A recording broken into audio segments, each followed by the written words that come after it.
one of the teams 2 months ago that we thought Odell might go to was Tampa Bay, but obviously their season has not gone yet the way they wanted. They're 4-5. Tom Brady spoke, as he always does, to his official brown noser, Jim Gray, and he explained to Jim Gray exactly what's bothering him. Tom Brady is right. You can't go good, bad, good, bad, good, bad. And what he's talking about there, which is probably the most bothersome, it's one thing if you bust your ass, give it the quote-unquote 100%, and the other team is just better. If you get beat by a 100-mile-per-hour fastball, like that, it's acceptable. It happens. It is not acceptable if you go back and recognize that the 22 men on the field are not giving it 100%. That's a problem. It's a problem, but I think it's something that he has to understand. Like, he's 45 years old, and he's turned back the clock. He's on the roster. He has on his roster, on the offensive side of the ball, a lot of older guys. Yep. They can't turn back the clock the way that he has. They're not doing what it takes and what's required, and they're not playing the quarterback position. So when you think about the skilled guys like Julio Jones, he's been injury-prone for the last, I don't know, let's call it half of last 5 years, 6 years. He's not the same player. We all know that. Mike Evans, he's getting older. He's still very productive, but he's getting – Chris Godwin's coming off of an ACL. That usually takes about a year. He's been non-existent. Like Leonard Fournette, we can go on and on and on. I don't even know necessarily if it's the effort or they just don't have it. Well, those are two different things. So when Brady says he thinks it's the effort, you're saying it may appear that way, but those guys are doing the best they can. It's just not what we're used to seeing from them. And I will say this, the youngest wide receiver on their team, Scotty Miller, we know what happened on Sunday. He, had a ball hit him right in the face. So that's not and he decided not to catch it. So what are we talking about? He said decided not to catch it. Yeah. He chose not to do it. He had a was choice. like, I have a choice here. Catch it with my hand or take that ball right off my face.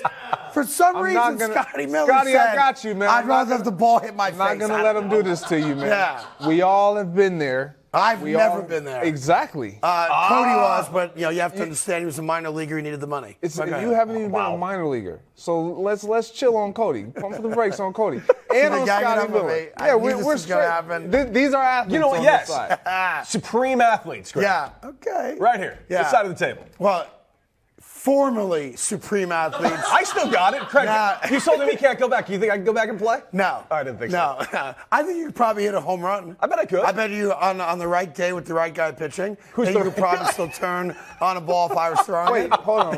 I'm not going to let you disrespect. I can go and make a catch. I can run a route and get open. How hard is it to catch a football, Greg? I mean, what are we talking about? Well, you just started talking about Scotty Miller. That's one guy. It's not my fault. But it's not. That's my point. That's why I criticized him on Sunday. You're a wide receiver.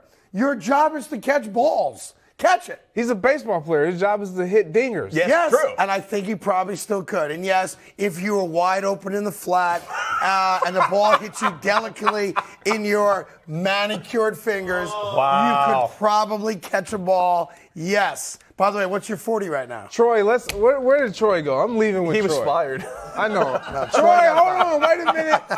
Another guy I never offered Yankee tickets to, and I never will because he's a pain in the ass,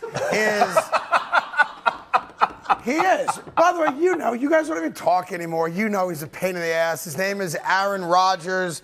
Aaron Rodgers, put it up on the screen. Every Tuesday he blames somebody else. I've thrown TD passes many times. I don't give a bleep what these experts, Greg Jennings on TV, have to say.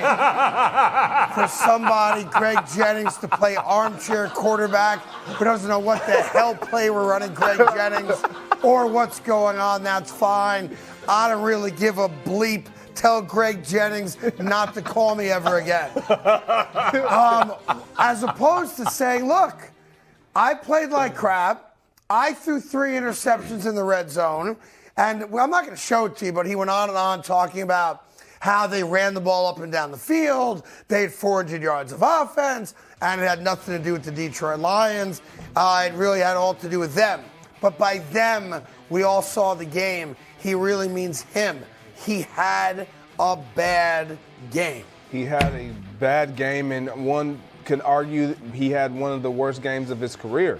When you look at what happened and what transpired and what did not happen, it was he didn't make the plays. Right. Like, simple. It's he didn't make the plays. And when you take receipts on everyone else and you fail to take receipts on yourself, it's hard for us to give you a pass. It just is. When all we can recount is the last few times in the media, him talking about everyone else and what they better do in order to be on the field. And by the way, he's been a part of that lack of production. Or when he said, if you're making mistakes, maybe you should get less reps. Yeah, like everybody else. Yeah. Not him. It's all of those things. And then when you look at like the body language, like, and again, I'm not saying you can't be frustrated. We all have been frustrated. I've been frustrated. I've thrown my helmet. I've got upset. Like, but when you do it over and over and over again, and it's like, dude, no one can do that when you make mistakes. Yeah. Right. At or some you point, have a big problem with it. It would just be nice if he said, look,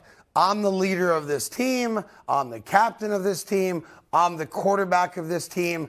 I need to play better. That loss is on me. Period. Stop. Don't go beyond that. Now, whether he believes it or not, it's not even the point.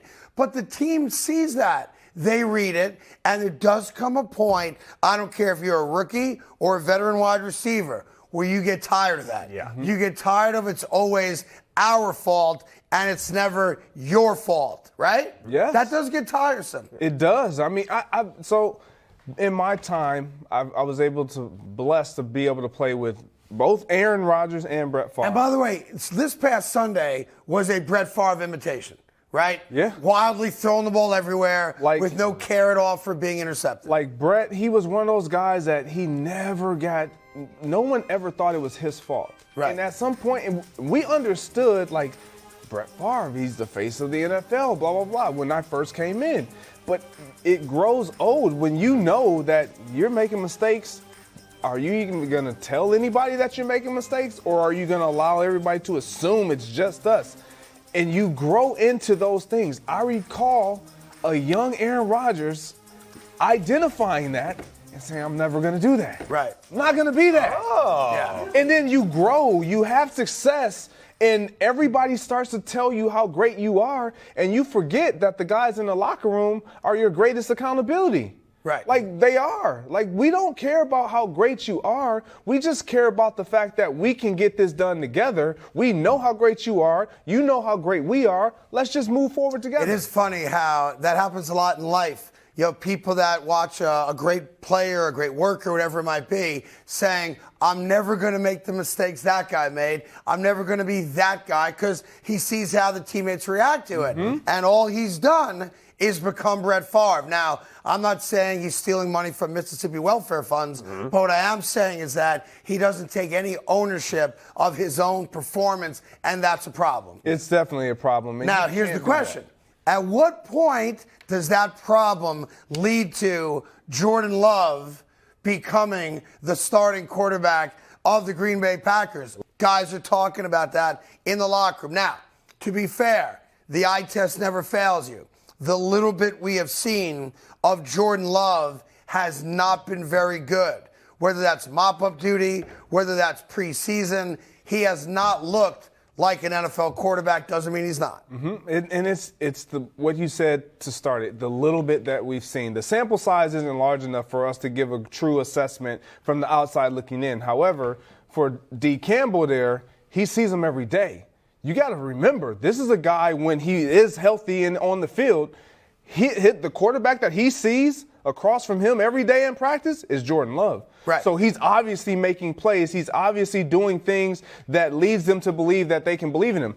I remember there was a guy in Aaron Rodgers that no one knew what he could do. When he got his opportunity to spill Brett in games, it didn't always look great, but we saw something. But we in the locker room, on the field, we knew what he can do. So when the decision was, we saw it every day. It's like Patrick Mahomes, the rookie season. Yes. Nobody knew, but guys in the locker room knew full well he was going to be great. Correct. Now, here's the real question, though. Can it get bad enough, record-wise, where the Green Bay Packers and Coach LaFleur, who has never, ever publicly criticized Aaron Rodgers. Could we get to a place, and I'm just making it up, I don't know, the Packers are 4-11. They're eliminated from the playoffs where it's in the organization's best interest. We are playing love. Could you see that happening? Of course. Boy, I don't think that'll ever happen. Sooner rather than later. When you look at their schedule. The next 3 games, you got the Cowboys coming in this week. You got the Titans coming in a few days later. And then you got to go to Philly and play the Eagles. Yeah. I believe if they lose 2 out of these 3 games, which they likely could lose all 3. So about 4-8, 4-9 in that ballpark. It's done. You got to see what Jordan Love can do. You got to give him an opportunity. Because there's no guarantee Aaron Rodgers is coming back to play next year. And you know he's going to hold you hostage. That's what he does, right? Hey there. Thank you so much for watching The Carton Show. You can subscribe right here to get all the latest bits and segments from the show. And by the way, while you're at it, we have a lot of great shows on FS1, so check them out too.